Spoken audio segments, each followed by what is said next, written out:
Chapter 1, Echoes from Capitol Hill. February 18th, 2021, Washington, D.C. The Congressional Hearing Room in Washington, D.C. was a theater of tension and anticipation. Wall Street's giants, accustomed to towering over the financial world, now faced a reckoning before Chairwoman Maxine Waters and the House Financial Committee. Her voice, firm and commanding, sliced through the room's murmur. This recent market volatility has thrust Wall Street's institutional practices into the national spotlight, prompting a crucial discussion on the evolving role of technology and social media in our markets, she stated emphatically. The very foundations of our financial systems have been shaken by this volatility. Continued with clear resolve.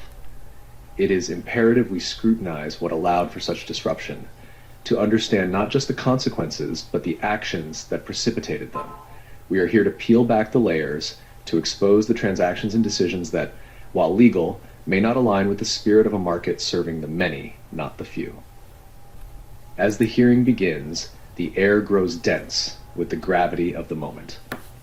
Chairwoman Waters, with a gaze that seemed to pierce through the veneer of corporate bravado, turned her attention to the first of the Wall Street titans. The room fell into a hushed silence, the only sound being the soft shuffling of papers and the faint hum of the air conditioning. With every question posed, the tension escalated, revealing the intricate dance between power, regulation, and the pursuit of profit. The executives, usually so composed and unflappable in their glass towers, now faced a different kind of scrutiny, one that promised to lay bare the complexities and perhaps the darker underbelly of their financial machinations. January 28, 2021. On the bustling trading floor, chaos reigns as screens flash with the abrupt halt of trading in many so-called meme stocks. There, Jonah stands amid the turmoil, his demeanor calm, yet his mind racing. His eyes, fixed on the screens, reflect a storm of emotions: curiosity, concern, and a trace of admiration for the audacity of the move. Had his boss thought of that, he wondered. Cozy living room. Mike hunches over his laptop. Sarah, the newfound love of his life, stands nearby, looking at her phone, excited yet anxious for another trading day. They had both invested in the meme stocks, riding the wave of the unexpected rally. Suddenly, Sarah's phone slips from her grasp, clattering on the floor. Mike looked up in shock. "What's the matter?" he asked. "Something's wrong, Mike. The buy button is missing." "What do you mean?" he asked, grabbing his phone to check. And he realized Sarah was right. The buy button had vanished without warning. Their excitement morphs into confusion and dismay. "What just happened?" Sarah murmurs, her voice laced with disbelief. Looks up, his face mirroring Sarah's shock. The room fills with a heavy silence, their minds grappling with the abrupt change of events. Meanwhile, in a starkly lit skyscraper, the shadow figure sits in contemplative silence, the news of the day's events echoing in space. His expression shifts from shock to a calculated anger. "You just can't take the buy button," he screams in his head. As the weight of defeat weighs heavy in the air, realization strikes him, and a name surfaces in his mind, almost whispering, "Kenny!" Chapter 2, Ripples of Discontent. February 18th, 2021, Washington, D.C. In the Congressional Hearing Room, Chairwoman Maxine Waters' words resonate powerfully. Many Americans feel that the system is stacked against them, and no matter what, Wall Street always wins. In this instance, many retail investors appeared motivated by a desire to beat Wall Street at its own game. Her statement reflects the growing discontent among everyday Americans, a sentiment echoed in the eyes of every person present. Among the audience, Lena listens intently, her thoughts racing. She feels a mix of validation and apprehension, knowing firsthand the struggles of retail investors against the giants of Wall Street. As Chairwoman Maxine Waters speaks, the Congressional Hearing Room becomes a canvas of reactions. Some attendees nod in agreement, their faces showing a mix of relief and determination, glad that their struggles are finally being acknowledged. Others, particularly those from Wall Street, shift uncomfortably, their expressions a mix of skepticism and concern. A few individuals whisper among themselves, analyzing the potential implications of her words. In the back, a young investor clenches his fist subtly, feeling a surge of hope. The room, a microcosm of America's financial landscape, is united momentarily by a common realization of the deep divide between Wall Street and the average investor. January 29th, 2021, Kansas City. In the quiet suburbs of Kansas City, Mike and Sarah's living room is aglow with the harsh light of the evening news. The couple, employees at AMC, feel the tremors that have shaken their community to its core. It's like they've locked us out of our own investments, Sarah says, her voice tinged with a blend of anger and disbelief. Mike, his hands clenched into fists, stares at the frozen numbers on his laptop. This isn't just market manipulation. It's a declaration of war against us, the small investors. Their shared look, one of resolve and fear, forges a silent pact. They won't let this pass without a fight. Portland, Oregon. Lena, far from the chaos of Wall Street, in her serene surroundings of Portland, sits isolated in her home office. The tranquility of the Pacific Northwest outside her window contrasts sharply with the storm brewing in her financial statements. The room is punctuated with her husband's distant grumblings, a background score to the downfall of her carefully curated investments. As she snaps the laptop shut, the click resonates with finality. The screen's demise mirrors the darkening of her once bright financial future. She was up. Why didn't she sell? Plagues her mind. She gazes out towards the evergreen expanse, pondering the relentless nature of the waves and the volatility of the markets, both forces of nature, unpredictable and unyielding. San Antonio, Texas. Miles away in the heart of Texas, Cowboy Clown's workspace echoes a different tune. Surrounded by memorabilia of rodeo legends and a collection of eclectic hats, he scrolls through his followers' frantic messages. The missing buy button has sent ripples through his community, and he's gearing up to address the chaos. With a deep breath, he dons his signature clown nose and cowboy hat, a bastion of humor in uncertain times. All right, partners, he whispers as he hits record, let's corral the truth about this wild ride. Orlando, Florida. In the serene backdrop of suburban Orlando, Bullfrog Fred's home office is a sanctuary of rock band memorabilia and financial textbooks. With the midnight oil burning, he pores over notes for his upcoming video. Charts, articles, and a steaming mug of coffee clutter his desk. He leans into the microphone, his voice a steady drumbeat of defiance. Folks, it's time to talk about the day our buy button got benched. Just as Bullfrog Fred is about to upload his video, his screen goes black. A message flashes briefly. You're not seeing the whole picture. Who sent it? January 28th, 2021. In a shadowy corner of the market, the orchestrator of the chaos, the enigmatic figure, watched the events unfold. His plan to exploit Citadel's vulnerability was working. Through sophisticated bots and social media influencers, he had rallied the masses on Reddit's Wall Street Bets forum. The unsuspecting retail investors, now pawns in a grander scheme, were fueling a short squeeze against Citadel's heavily shorted position in GameStop. In the stillness of the night, a phone rang, shattering the silence of Robinhood's CEO's home. It was a call that would alter the course of the financial world. The voice on the other end was stern, demanding a staggering $3 billion margin call. Vlad, half asleep, struggled to comprehend the gravity of the situation.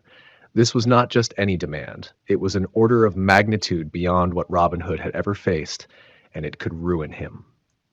As dawn broke, the financial world awoke to a market in turmoil. The events of the night had set in motion a series of reactions that would unravel in the chapters to come, revealing a tangled web of power, greed, and manipulation in the high-stakes game of the stock market.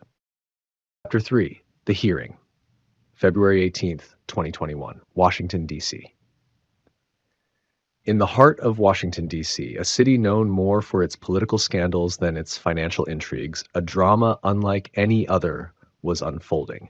The stately halls of the Capitol, usually echoing with the sounds of legislative debates and policy discussions, were today resonating with a different kind of tension. It was a tension born out of a clash not between political ideologies, but between the titans of Wall Street and the will of the people. At the center of this drama, seated uncomfortably in a witness chair in a hearing room filled with anticipation, was Vladimir Tenev, the CEO of the now infamous Robinhood trading app. The room was charged with a tense silence, punctuated only by the occasional shuffle of papers and the soft clicking of camera shutters. Vlad's eyes, typically sharp and calculating, now betrayed a hint of unease. Across from him, a panel of stern-faced senators waited, their expressions a blend of curiosity and skepticism. The hearing, broadcast live, had captured the nation's attention. It was a rare spectacle. Wall Street titans summoned to explain their company's actions during a market frenzy that had sent shockwaves through the financial world. Congressman Al Green cleared his throat, his gaze fixed on Vlad. Mr. Tenev, can you explain to this committee why Robinhood restricted trading on certain stocks, including GameStop and AMC, during the unprecedented market volatility last month? Vlad straightened, his voice steady, but his hands betraying a slight tremor. Congressman, our decision was based solely on market dynamics and our obligations to comply with regulatory financial requirements. A murmur ran through the room. The GameStop saga had been a David and Goliath story, where small-time investors banded together to take on the Wall Street giants. Robinhood's move to restrict trading had been perceived by many as a maneuver to protect institutional investors at the expense of the average Joe. But isn't it true, the congressman continued, his tone sharpening, that your firm benefits from practices like payment for order flow, which some argue creates a conflict of interest between your firm and your clients? Vlad's response was carefully measured. Payment for order flow is a common industry practice that allows us to offer commission-free trading. It does not influence our decision-making process regarding trade restrictions. The congressman leaned forward. And what about the allegations of failures to deliver? Were these restrictions a cover-up for something more dubious? Vlad's jaw tightened. This was the question he had been dreading. Failures to deliver, instances where a trade is not completed as expected, were a complex and murky area of the stock market, often exploited for financial gain. Senator, I assure you, our actions were in full compliance with all regulatory standards. January 27th, 2020, one day before the buy button was removed. The sun cast a warm glow over the tennis courts, a serene setting that belied the undercurrents of financial intrigue brewing in the shadows.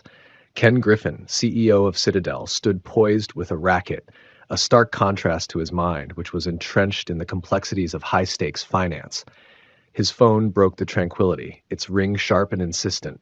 He answered with a curt, "Griffin, Ken, it's Mike. We just got off the line with Robinhood, and it didn't go well," said the voice, tense with a hint of urgency. Ken's gaze remained fixed on the court as he responded, the tone casual yet laced with irritation. "Let me guess, Vlad's still playing hardball on the PFOF rates?" After a brief pause on the other end, Mike continued, "He's pushing back. He says we can pay their set rate for the order flow, or someone else will buy it." A flicker of anger crossed Ken's face. The audacity, was this a direct challenge to his authority? "Is that so?" he said, the sarcasm in his voice barely concealed. "Seems Mr. Tenev has forgotten his place in this game." Ken paused, his grip tightening on the racket. Then, with a cold edge to his voice, he replied, "Someone needs to remind the pawn he's not a player.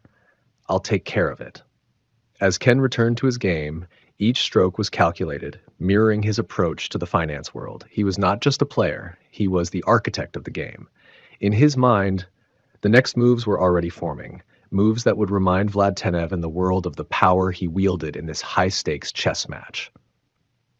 January 28th, 2021 to 3:30 a.m., the morning the buy button was removed. Vladimir Tenev sat upright, his heart pounding as the voice on the other end conveyed the staggering news. "Vlad, the NSCC is demanding $3 billion for the orders. We need to act now." $3 billion. The figure echoed in his mind, a siren blaring through the silence of the night. He was now wide awake, the remnants of sleep obliterated by the gravity of the situation. $3 billion? He repeated, his voice a mix of disbelief and alarm. "That's impossible." His mind raced. How did we get here? And only one answer echoed in his mind. Griffin! Chapter 4, Echoes of Doubt, Chicago IL, January 14th, 2021. Ken Griffin, CEO of Citadel, sat in his office, his gaze fixed on the Chicago skyline. His mind is clouded with thoughts about his upcoming congressional hearing testimony, but there's a relaxed confidence about him, born of the leverage his donations have created. A congressman's voice crackles through the phone, dripping with false camaraderie. "Kenny, I've got your back. You'll sail through fine." Griffin smirks, a silent acknowledgement of the nefarious power political donations wield. Much appreciated, he replies, his tone laced with unspoken understanding as he sat the phone down. Jonah's knock at the door interrupts his thoughts. You wanted to see me? Jonah's voice is steady, betraying nothing of his internal calculations. Griffin turns from the window, the skyline now a backdrop to their clandestine meeting. Yes, Jonah. We have a breach, a leak within Citadel. Jonah's mind races, but his face remains an enigma. Consider it handled, he assures, already envisioning the downfall of the unsuspecting trading manager. The shadow figure, a mastermind behind the market machinations, sits in a dimly lit room, his eyes narrowed in frustration.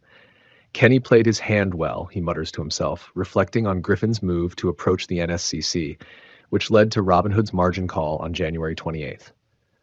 He swivels his chair, facing a large screen displaying stock charts and news feeds, forcing Robin Hood to halt buying. Clever, Kenny, he acknowledges begrudgingly. His fingers tap rhythmically on the desk. But the game isn't over yet, he whispers, a sinister plan forming in his mind. Bullfrog Fred's studio. Bullfrog Fred, animated and passionate, addresses his followers on a live stream. Folks, this congressional hearing on GME and AMC trading is going to be explosive, he declares, his eyes alight with excitement. Watch it closely. The questions they ask will reveal everything. Are they in the pocket of market makers, or are they really going to tackle market corruption? I mean, after all, political donations make powerful friends, right? His viewers' comments flood the chat, a mix of support and skepticism. We're on to them, Fred continues. And this hearing, it's our chance to really see behind the curtain. San Antonio, Tex Cowboy Clown angrily shuts his laptop as Bullfrog Fred's live stream ends. Conspiracy theories and FUD, that is all he ever talks about, he mutters, shaking his head in frustration. Why do people even waste their time listening to the idiot? Chapter 5, Markets Mirage, Congressional Hearing, Washington, D.C., February 18th, 2021. Professor Barry Loudermilk leans back in his chair, exuding unshakable confidence. Ladies and gentlemen, let's not get lost in conspiracy theories and ghost chasing, he asserts, his voice marked by dismissive arrogance. The market is functioning just as it should, thanks to the steady hands of people like Mr. Griffin. With a confident air, Representative Loudermilk addresses a key figure in the room. Miss Schulp, you are the Director of Financial Regulation Studies at the Cato Institute's Center for Monetary and Financial Alternatives. Are you not, he asked. Yes, I am, came her brisk reply. Great, Loudermilk continued. And in your expert opinion, despite the volatility and social media activity, it seems to me like the markets functioned as they were supposed to during this situation. That markets are not broken. In fact, they are working well. Do you agree with that? Ms. Schulp, with her expertise in securities and capital market regulation, responds in a measured tone. I agree with that.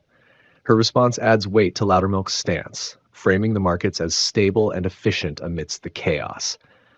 Across the room, Representative Warren Davidson anxiously waited his turn to speak. Everything is working perfectly? That's her testimony? He wondered, baffled.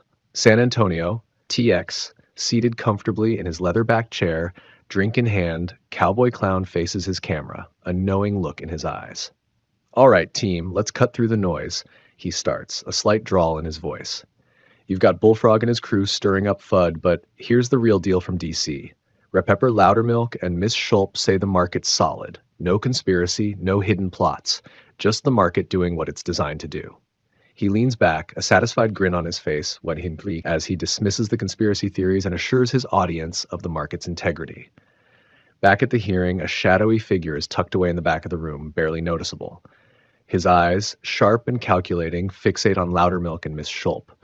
A smirk plays on his lips as he silently types a message on his phone, canceling a significant donation meant for Loudermilk's campaign. Time to change the game, he thinks. Chapter 7, Fractures and Fallout. Washington, D.C., February 18th, 2021. The atmosphere in the congressional hearing room was charged with a volatile mix of tension and urgency. A congressman's voice rose sharply, cutting through the murmurs. Don't tell me everything is fine with the markets, Mr. Griffin, when I have reports of retail investors taking their lives after the buy button fiasco sitting here in front of me. Chairwoman Maxine Waters swiftly intervened, her gavel striking with authority. Order! The gentleman's time has expired. We now turn to Representative Huizenga. You have 5 minutes. Representative Bill Huizenga cleared his throat, his demeanor a stark contrast to his predecessors. Almost apologetically, he addressed Ken Griffin, who appeared by satellite remote, a picture of composure against the backdrop of a blank wall. Sorry about the delay, Mr. Griffin. The subcommittee's ranking member had a lot to say. Let's get back on track. Griffin nodded. Of course, Congressman. I was saying, payment for order flow has been a significant innovation, leading to zero commissions. It's been a win for American investors across the board. And if we need proof, Mr. Tenf has testified their customers have made over $35 billion in realized and unrealized gains, he stated, attempting to put lipstick on the pig. But if someone feels the need to take these benefits away from the American people, then all they have to do is change the rules of the road and we will follow them. We're prepared to adapt. In the Tennessee College dorm room, a group of students watched, transfixed. Bullfrog, Fred's voice echoed from the laptop. Did you hear that, folks? It's all a show. They take our money immediately, and we might have to wait days for actual shares. That's our stock market for you. Beth's eyes widened. Wait, they don't give us the shares right away? That doesn't sound right. Jake nodded. Yeah, it's like they're using our money for 2 days before we even see our shares. Another student, visibly upset, chimed in. That's total bullshit. We give them real money. We should get real shares instantly. Back at the hearing, as the questions continued, each answer seemed to weave through the maze of regulations and practices, casting long shadows of doubt across the room. The truth sought by the congressman seemed to dissolve into the ether, leaving a lingering sense of unease among those who sought clarity. Inside Citadel, January 26, 2021. The Citadel trading floor, usually a symphony of clattering keyboards and hushed conversations, was momentarily disrupted by the trade manager's sharp reprimand. 15 minutes late with the order flow data. For real! Do you realize the cost of that 15 minutes, asshole? He barked at a junior trader, his frustration palpable. The junior trader, visibly shaken, stammered an apology. I'm sorry, sir. It won't happen again. The trade manager's voice was laced with irritation. In those 15 minutes, we could have front-run millions of orders. It shows us what direction the market is going to go in before it logged into the lit exchanges. We use that to execute trades before their orders hit the market and dump the rest of the volume in the dark pools. Timing is everything. Jonah, observing from a distance, saw his chance. Stepping forward, he intervened with a tone of diplomacy. Let me take over for a bit.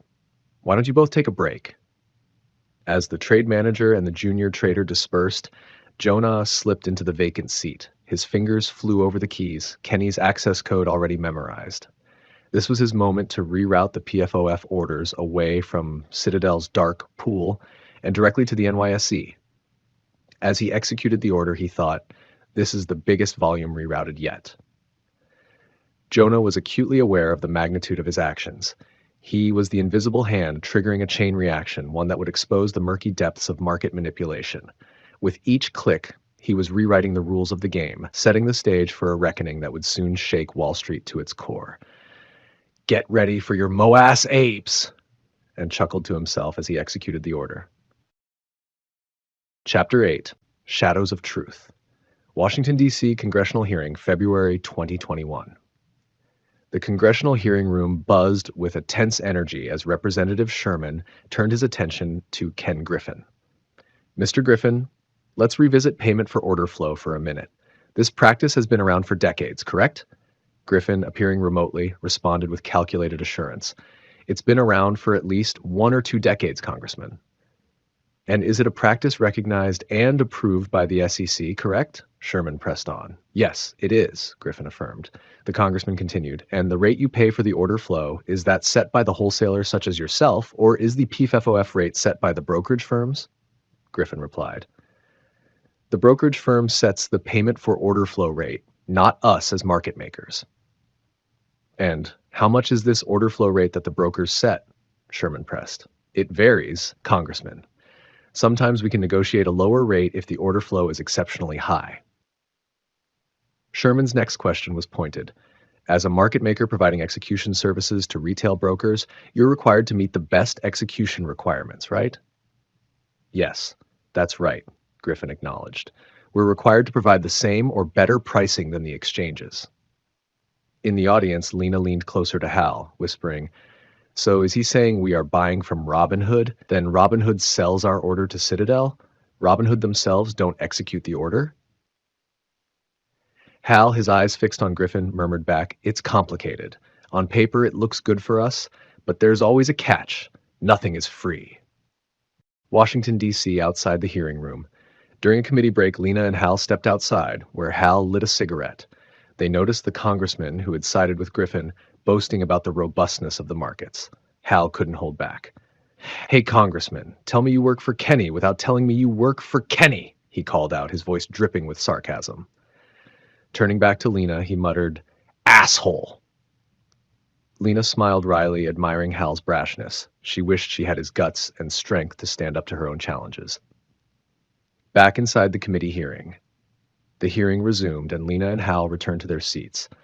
As more testimonies unfolded, Lena found herself pondering her situation. The abusive relationship she was trapped in, her young son she had to protect, and now all of this confusion over payment for order flow and selling their orders to Citadel and the other PFOF market makers. How would she ever escape this nightmare? She wondered. Chapter 9. Shadows in the System, Washington, D.C. In the hallowed halls of the Congressional Hearing, a charged silence fell as Congressman Kirkland, a figure known for his incisive questioning, prepared to delve deeper into the financial world's murkier waters. His eyes, sharp and probing, settled on Vlad and Kenny, the pivotal players in this high-stakes game. "Mr. Tenev," Kirkland began, his voice resonating with a gravity that matched the room's atmosphere. "You've referred to the trading settlement system as pathology. Elaborate for us, if you will." Vlad leaned in, his response calculated yet revealing. "Congressman, the pathology I refer to lies in the ability for shares to be sold repeatedly before the original trade settles. This can lead to significant market distortions."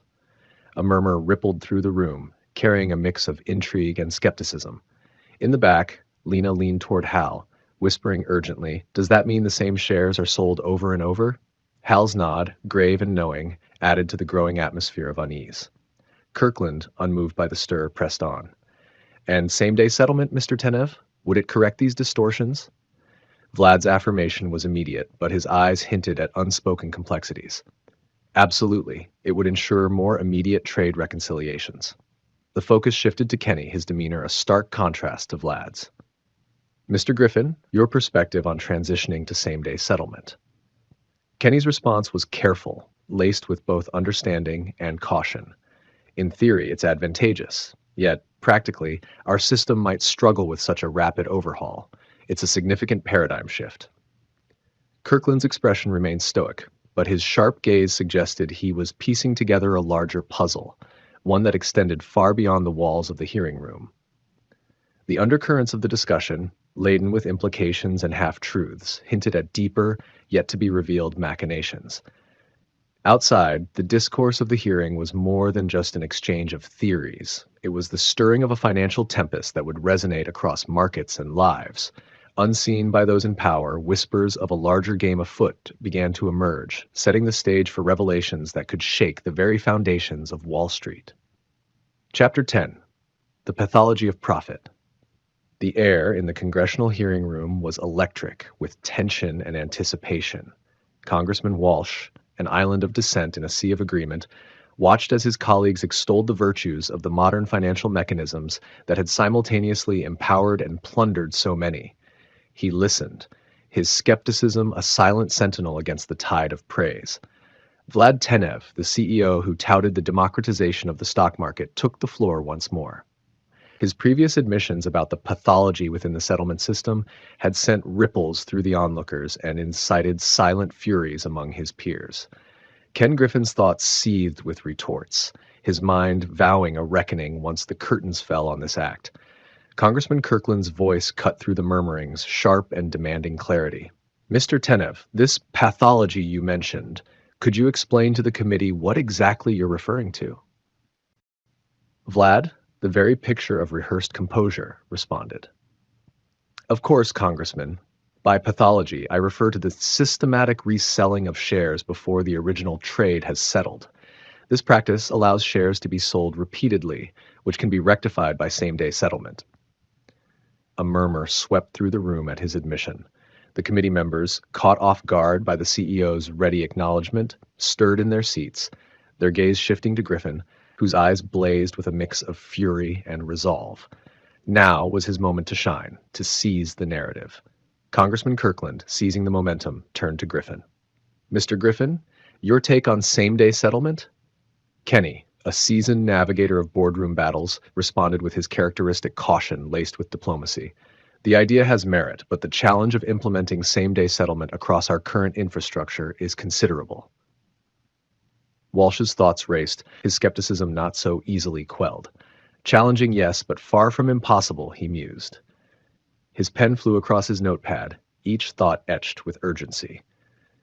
With same-day settlement, the game changes, Mr. Griffin. No more skimming off the top at the expense of the many. In the gallery, Lena and Hal, along with countless others riveted by the live stream, hung on every word. The complexity was daunting, but the underlying truth was crystal clear. Same-day settlement could have averted the chaos that had unfolded. Walsh bided his time, his questions loaded and ready. When the moment arrived, he would unleash them, and their reverberations would be felt far beyond these walls. For now, he watched and waited, the puzzle pieces in his mind coalescing into a picture that grew more disturbing with each passing testimony. Chapter 11. The Cost of Doing Business. Washington, D.C. The hearing room was a hive of tension, buzzing with the low murmurs of attendees and the occasional shuffle of papers. At the center, under the scrutinizing gaze of the committee, sat Miss Jennifer Schulp, her expression a blend of professionalism and cautious anticipation. Rep. Al Green's voice cut through the room's murmur like a knife. There is a reason for penalizing a market maker for improperly trading its own accounts ahead of its clients' accounts, he began, his tone measured but firm. I would like for you to tell us what that reason is, please. Miss Schulp nodded, her response clear and direct. If a market maker trades improperly ahead of their customers' accounts, they can get a better price and can move the market in the process, she explained.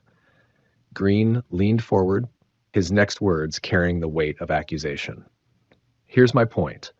The market maker Citadel traded over-the-counter stocks for its own account from 2012 to 2014, while simultaneously delaying client orders for the same shares and was fined for this. In 2014, Citadel faced an $800,000 in penalties for front-running their clients. In 2017, they were fined $22.6 million for the same thing.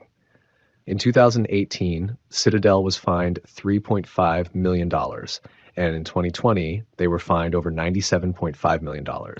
But over the same time period, Citadel had record-breaking profits in the amount of $13.2 billion. It seems that the punishment for these improper actions are just the cost of doing business at Citadel. Would you say that Mr. Griffin profited from his crimes?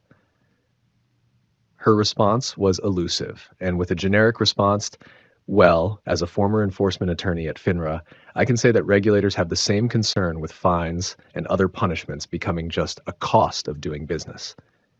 Across the country, in living rooms and offices, people watched the hearing unfold, each person trying to grasp the implications of the GameStop saga. Among them was Sarah, intently following every development, her mind racing with the possible outcomes. So, Bullfrog Fred said into the webcam, Kenny can rob from retail to the tune of $13.2 billion, yet only be fined a small amount. Someone explain to me, please, he encouraged his following, what's to stop them from front-running their customers if there is no real penalty? But they would all find out soon, Citadel was not the only company front-running their clients. In a completely separate part of the city, in the quiet confines of a corporate office at AMC, a late-night email pinged in the inboxes of a few select executives. It was a confidential message not meant for the eyes of ordinary employees. The email sent from Kevin Connor was addressed to Sean Goodman and John Merriweather, with Adam Aron and Eddie Gladbach CC'd. It read, To our surprise, the NYSE has no problem with Project Popcorn, so it's a go. This message, unbeknownst to retail shareholders of AMC, marked a significant turn in the events unfolding within the company they so dearly loved. Project Popcorn was to be more than just a corporate initiative. It was a plan that could potentially reshape the landscape of the financial world. Coming soon. The Project Popcorn Conspiracy.